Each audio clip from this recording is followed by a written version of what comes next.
नमस्कार दोस्तों, हमारे YouTube चैनल गार्गी क्लासेज में आपका हार्दिक स्वागत है। आज अपन बात कर रहे हैं भारतीय राज्य व्यवस्था की सीरीज़ में जो मूल अधिकारों का टॉपिक चल रहा है, जिसमें अपन ने 6 मौलिक अधिकारों को पढ़ लिया है। लेकिन इनके अलावा भी अनुच्छेद 33, 34 और 35 ये मार्शल लॉ से संबंधित है।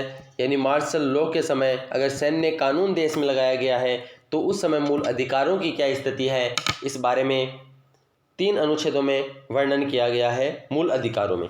उनके बारे में अपन चर्चा कर लेते हैं। आर्टिकल 33 में ये कहा गया है कि सेना, अर्धसैन्य बल और पुलिस, गुप्तचर विभाग आदि के मूल अधिकारों में कटौती की जा सकती है। कब कटौती की जा सकती है? जब मार्शल लॉ लागू होगा। अब मार्शल लॉ यानी सैन्य शासन क्या होगा, कैसे पता चलेगा ये सैन्य शासन है? तो इसका कहीं भी संविधान में कोई भी उल्लेख नहीं किया गया है, ध्यान रखने की बात है। लेकिन शामिल कौन कौन होता है इसमें? सेना, अर्धसैन्य बल, पुलिस, गुप्तचर विभाग, इनके मूल अधिकारों में कटौती की जा सकती है।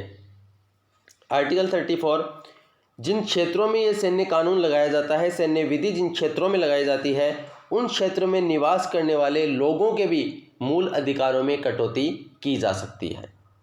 जैसे आपने एक कानून सुना होगा, आफस्पा। एक कानून है आफस्पा, इसका काफ़ी विरोध होता है। ये नॉर्थ ईस्ट के राज्यों में लगाया गया है और कुछ दिनों पहले एक महिला थी जिसने इसका कई वर्षों से उसने विरोध किया था मणिपुर में, और उनकी डेथ भी हो गई थी। काफ़ी चर्चा में रहा था ये मामला। तो जिन क्षेत्रों में सैन्य विधि लागू होती है उन क्षेत्रों में भी मूल अधिकारों में कटौती की जा सकती है। संविधान में सैन्य विधि की कोई व्याख्या नहीं है। आर्टिकल 35 में है कि मूल अधिकारों में कटौती केवल संसद कर सकती है। मूल अधिकारों में कटौती होगी, लेकिन कटौती का प्रस्ताव कौन पारित करेगा? संसद द्वारा ही किया जा सकता है। संविधान में जहां मूल अधिकारों में कटौती का प्रावधान है। आगे आर्टिकल 35A है। इसे जैसे कि अपन जानते हैं, अनुच्छेद 370 और अनुच्छेद 35A दोनों को समाप्त कर दिया गया है, हटा दिया गया है। अनुच्छेद 370 अभी निलंबित है। एक अनुच्छेद हट चुका है, 2 पार्ट, कभी विस्तृत से वीडियो बनाएंगे, उसके ऊपर चर्चा करेंगे अपन। वर्तमान की स्थिति है कि आर्टिकल 35A कम्प्लीटली हटा दिया गया है, और जो 370 है उस 370 को के 2 प्रावधान अभी लागू हैं, एक प्रावधान हटा दिया गया है। आइए आगे।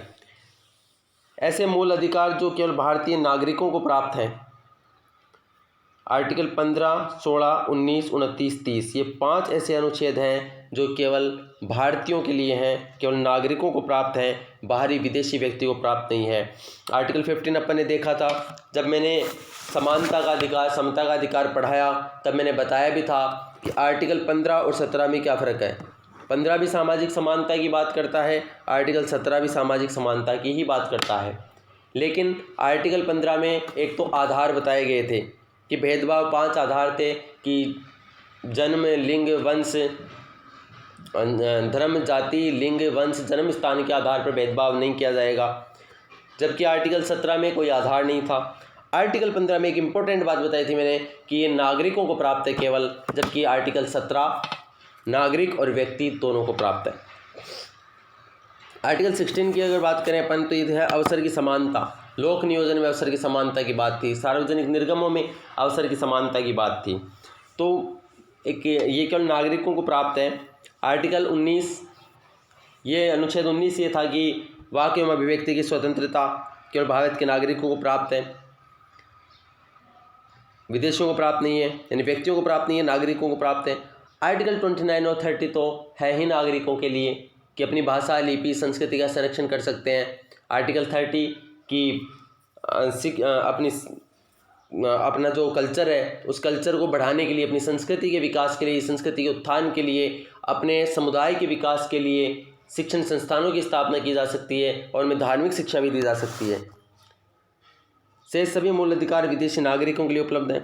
अब बात आती है कि राष्ट्रीय आपातकाल के समय, जब आपातकाल आएगा तो आपातकाल में के दौरान मूल अधिकारों की क्या स्थिति होगी। तो एक इम्पोर्टेंट बात तो ये याद रखने की है कि जैसे आजकल कथन दिया हुआ आता है, कथन आता है कि जैसे कथन 1 आ गया, कथन 2 आ गया, बाद में ऑप्शन देता है वो कि कथन 1 सही है, कथन 2 सही है, दोनों ही गलत है, दोनों ही सही हैं।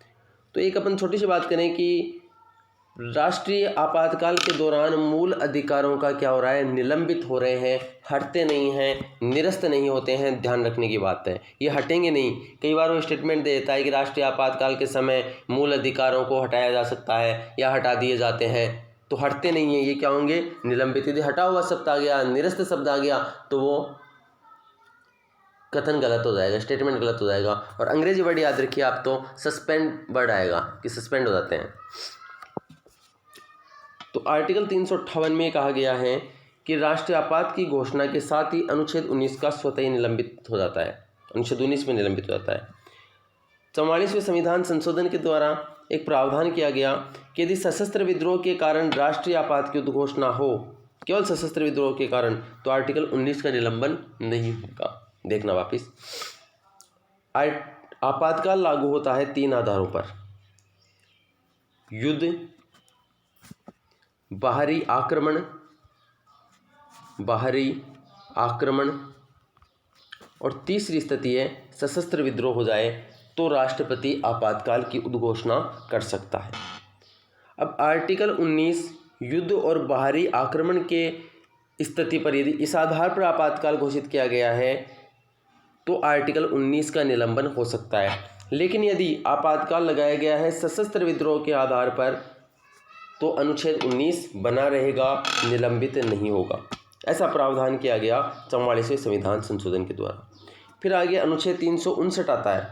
अनुच्छेद 359 में कहा गया है कि राष्ट्रीय आपातकाल के दौरान अन्य मूल अधिकार भी निलंबित हो सकते हैं। लेकिन 44वें संविधान संशोधन के द्वारा एक प्रावधान किया गया कि अनुच्छेद 20 और अनुच्छेद 21 का निलंबन आपातकाल में कभी भी नहीं होगा। ये 2 ऐसे अनुच्छेद हैं, ये आपातकाल में हमेशा बने रहते हैं। और अनुच्छेद 19 का निलंबन केवल युद्ध और बाहरी आक्रमण के आधार पर ही होगा। अगर सशस्त्र विद्रोह के आधार पर आपातकाल लगाया गया है, आराम से समझ लेना। पहले तो आप ये समझिए कि आपातकाल 3 आधार पर लगाया जाता है: युद्ध, बाहरी आक्रमण और सशस्त्र विद्रोह। अगर युद्ध और बाहरी आक्रमण के आधार पर आपातकाल लगाया गया है तो अनुच्छेद 19 निलंबित हो सकता है। लेकिन सशस्त्र विद्रोह के आधार पर यदि आपातकाल लगा है तो अनुच्छेद 19 बना रहेगा। और 20 और 21 ऐसे अनुच्छेद हैं जो कभी भी निलंबित नहीं होंगे। आगे इसमें प्रोविजन है, यदि राष्ट्रीय आपातकाल के दौरान संसद ऐसा कोई कानून बनाती है जिससे मूल अधिकारों का हनन हो तो उस कानून में राष्ट्रीय आपातकाल मूल अधिकारों के निलंबन का भी उल्लेख होना चाहिए। आगे बहुत ही इंपॉर्टेंट टॉपिक है मूल अधिकारों में संशोधन। मूल अधिकारों में संशोधन के लिए अपन अगले वीडियो में, मैं नेक्स्ट वीडियो बनाऊंगा, उसके अंदर अपन डिटेल से चर्चा करेंगे। थोड़ा बड़ा वीडियो बनाएगा ये, तो इसके लिए मेरा अगला वाला वीडियो देखिए आप। ठीक है, थैंक्स।